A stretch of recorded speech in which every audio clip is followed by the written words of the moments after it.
I can't tell you this location because I can't let you find this spot.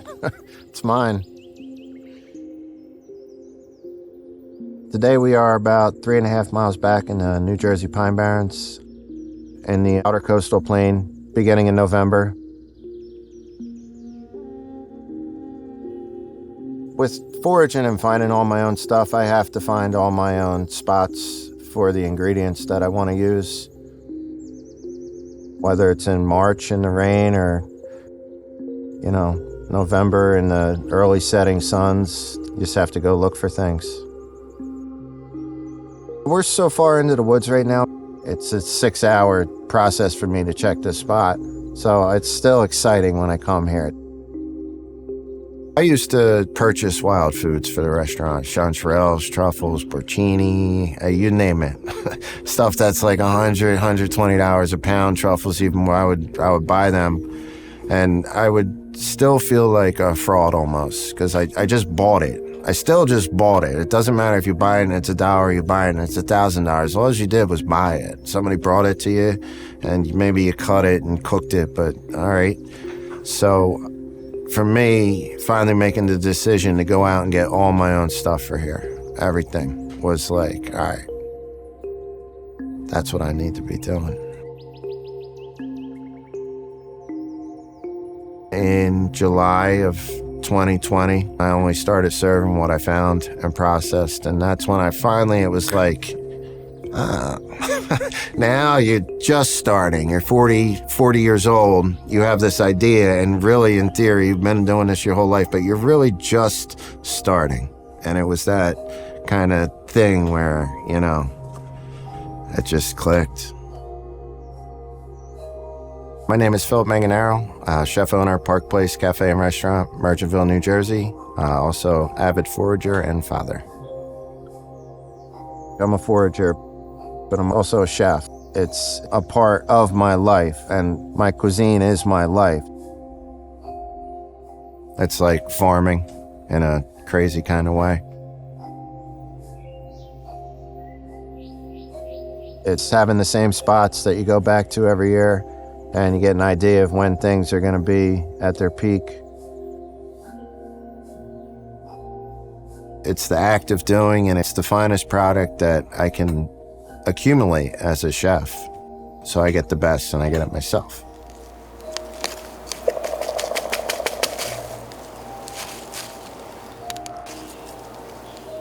I picked for about 1,800 people this year. I present it in a fine dining manner, but in a very rustic setting, and also in a very approachable rustic manner. I forage every year as long as I can walk back in these woods and crawl around on the ground. It's a little extreme to come here for a mushroom, maybe, but to me it's not. I think about it all year, coming here, all year. I'm like, it's April, I'm like, it's almost November. I'm already ready for next year. I don't know how to describe it any other way. The first time I came out here, I was looking for Matsutakes. I stumbled upon where we are, and I said, Matsutakes have to grow here after studying ecology of where they grow. And I came back one year and found them. The first one I found here, I probably screamed, and they might have heard it 40 miles north. It's one of the most proud spots I found. Welcome to Matsutake Ridge.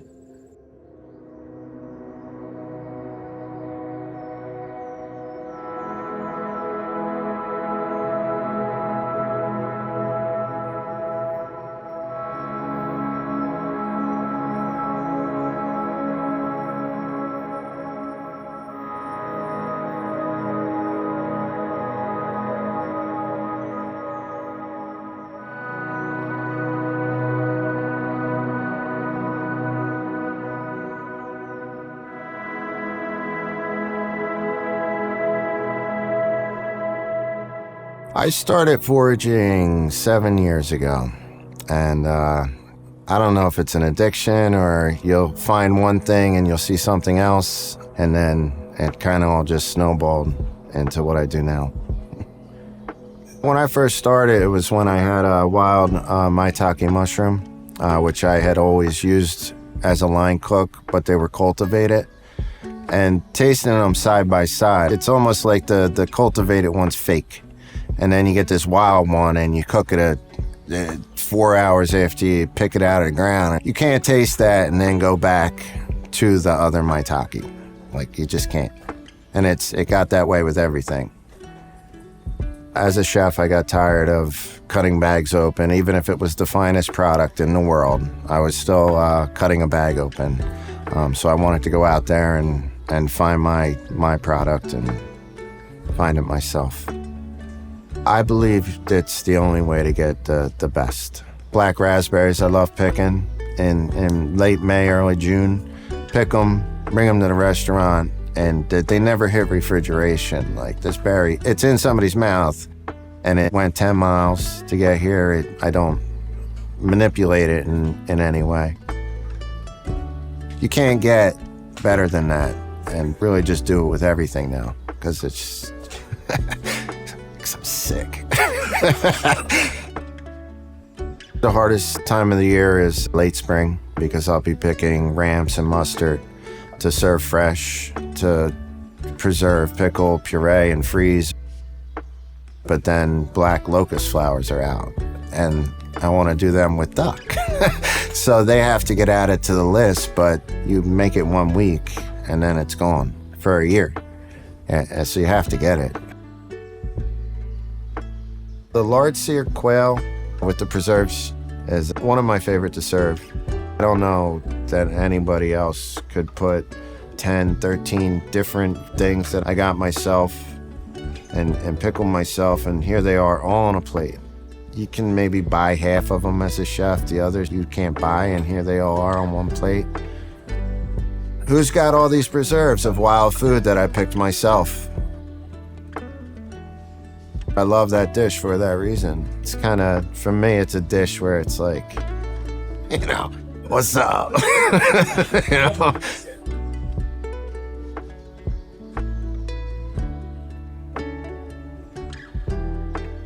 Stinging nettles are one of the first things up every year. We found them because my son went on a field trip and they warned him about them, and he came home and told me, he's like, Daddy, think I found stinging nettles. And he was like 5, and I was like, huh? Which was cool because he was paying attention. So we went and they were stinging nettles there, and I go there still to this day. I need like 25 pints a year. I wear gloves, but your hands, they have this underlying like little vibration or little just numbness. It doesn't affect you like that, but it's there. One of the things I do look forward to every spring is the sting of stinging nettles.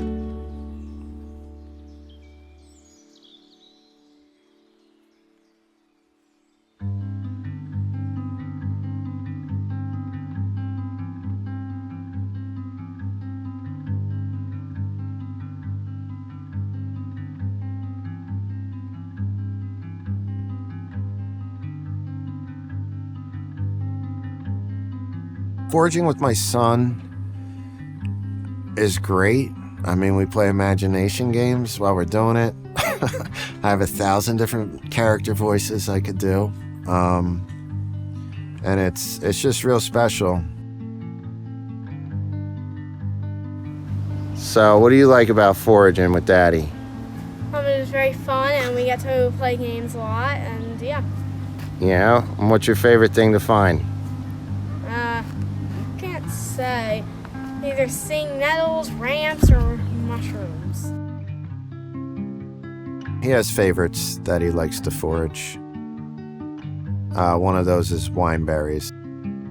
Wineberries are like softer, less seedy raspberry. And if you put too many in a layer, they'll crush and juice out. They're like so fragile, which is so nice. Nobody sells wineberries. You couldn't transport them.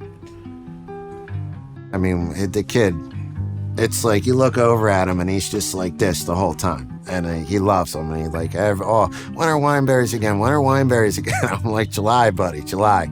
But yeah, every year he can't wait. And he's not foraging for me. He's my company. What's one of our most memorable mushrooms up in the Poconos? Black trumpets. Yeah, and what did you say? Hey, Daddy, there's a weird mushroom over here. And what did Daddy say? Oh my gosh, that's a black trumpet. He said it just like that? About, yeah. He didn't scream it? Yes, he did. I don't know if he'll do it when he's older. I don't force him to do it. But when we do it and he wants to do it, it's great. It's something that you can't share with people. How great it is. It's it's great. Yeah.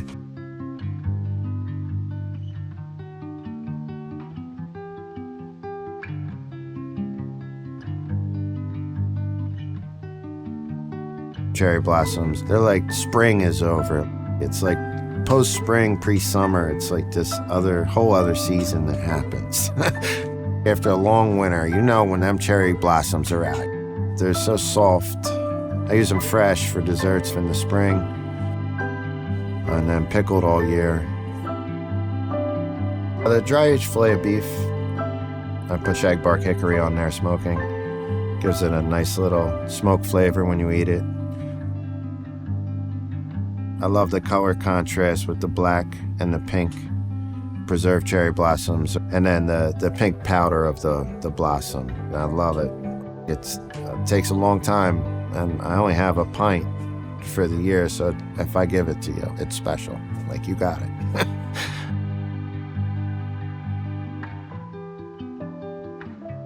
I've always wanted to make acorn flour, and people love the pasta here. That's what it is. So I wanted to make the acorn pasta. Not only are you making pasta, but you're making it with acorn flour that you picked, that you hulled, that you wet leached for 2 weeks, that you processed, that you dried, that you're serving with a mushroom that you found. Like, that's pretty serious.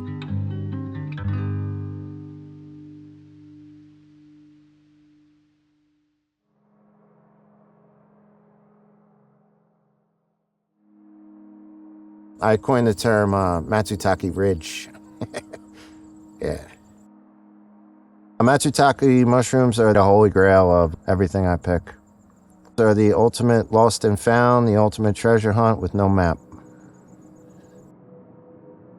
That's at the end of my season, and I'm mentally, emotionally, and physically drained, and this requires the longest hike of my year, and it requires crawling around on the ground and really getting in on the earth. You're not hunting these like this unless you really want to study something, and I'm out to study where they grow and the flavor and how to use them. They're common on the west coast of America. They're common in Japan and Korea.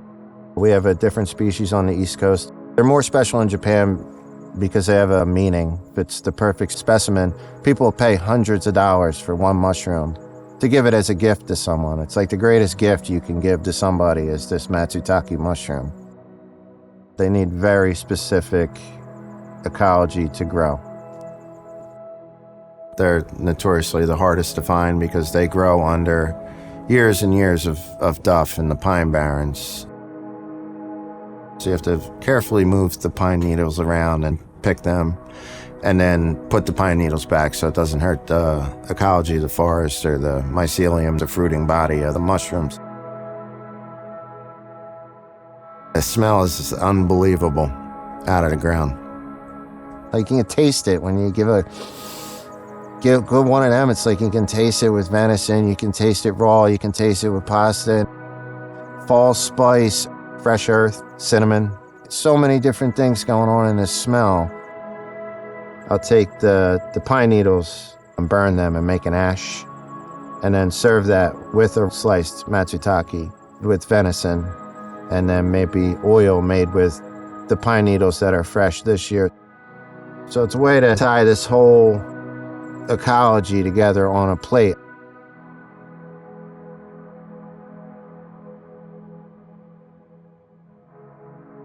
I heard about how rare they were. I set out to find more than anybody. This season I found about 40 or 50 pounds of them. which is a lot more than I've ever found. If anybody wants to ever come to New Jersey and try and outfind me, I'm more than happy. I love it. Everything about it, seeing them, picking them, smelling them out of the ground, cooking them, having them, being the best at it, you know. I love it.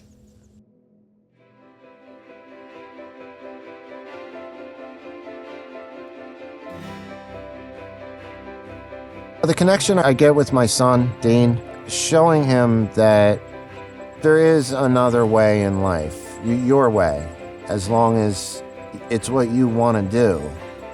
Nothing else really truly matters.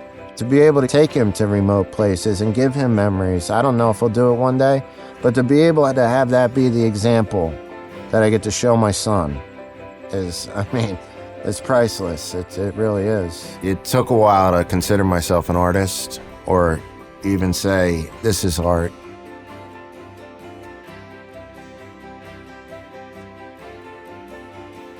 I view the process, the whole process that leads up to the plate as the art.